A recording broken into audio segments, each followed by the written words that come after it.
આજના વિડીયોમાં આપણે સિલાઈના કામમાં ઉપયોગી એવા જરૂરી સામાન વિશે જાણશું। કાપડની કટિંગ માટે આપણા પાસે સારી કાતર હોવી ખૂબ જરૂરી છે। આ છે મેજરિંગ ટેપ। શરીરનું માપ લેવા માટે આ સૌથી જરૂરી સાધન છે। આ ટેલર ચોક છે। કાપડ પર નિશાન કરવા માટે તેનો ઉપયોગ થાય છે।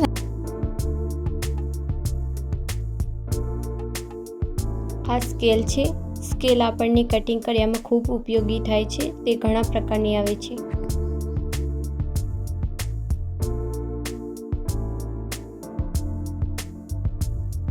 આ બ્લાઉઝ માટેના બટન છે જે આપણને બ્લાઉઝમાં ખૂબ જ ઉપયોગી થાય છે। આ છે ઇલાસ્ટિક। પેટીકોટ, પેન્ટ, પ્લાઝો અને અન્ય ઘણા કપડામાં ઉપયોગ થાય છે।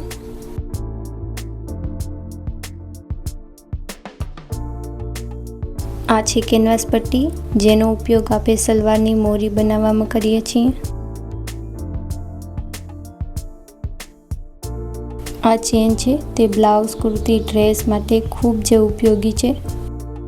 આ બોબિન વાઇનર છે, તેની મદદથી આપણે બોબિનને સારી રીતે ભરી શકીએ છીએ। આ છે સીમ રીપર। આની મદદથી આપણે સિલાઈ આરામથી કાઢી શકીએ છીએ। આ છે પાઇપિંગ દોરી, જે આપણે બ્લાઉઝમાં પાઇપિંગ બનાવવામાં ખૂબ ઉપયોગી થાય છે।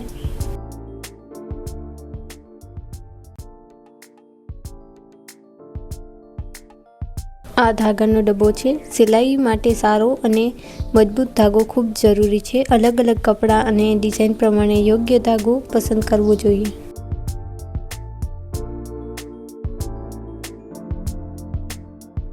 અને હવે વાત કરીએ ઇસ્ત્રીની। કપડું સિલાઈ કર્યા પછી તેને સુંદર ફિનિશ આપવા માટે ઇસ્ત્રી ખૂબ જરૂરી છે। સારી રીતે ઇસ્ત્રી કરવાથી કપડાની ફિટિંગ અને લુક બંને વધારે સુંદર લાગે છે। આ પિન છે। કપડાના બે ભાગની સિલાઈ પહેલાં યોગ્ય જગ્યાએ પકડી રાખવા માટે ખૂબ ઉપયોગી થાય છે।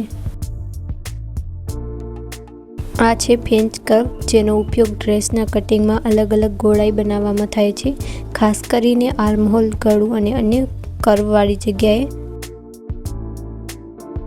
તો આજના વિડીયોમાં આપણે સિલાઈ કામમાં ઉપયોગી એવા જરૂરી સામાન વિશે જાણ્યું। આમાંથી તમને કઈ વસ્તુ સૌથી વધારે ઉપયોગી લાગી એ કમેન્ટ કરીને જરૂર જણાવજો। વિડીયો પસંદ આવ્યો તો લાઈક કરો, શેર કરો અને આવી જ સિલાઈની માહિતી માટે મારા ચેનલને સબસ્ક્રાઈબ કરવાનું ભૂલશો નહીં।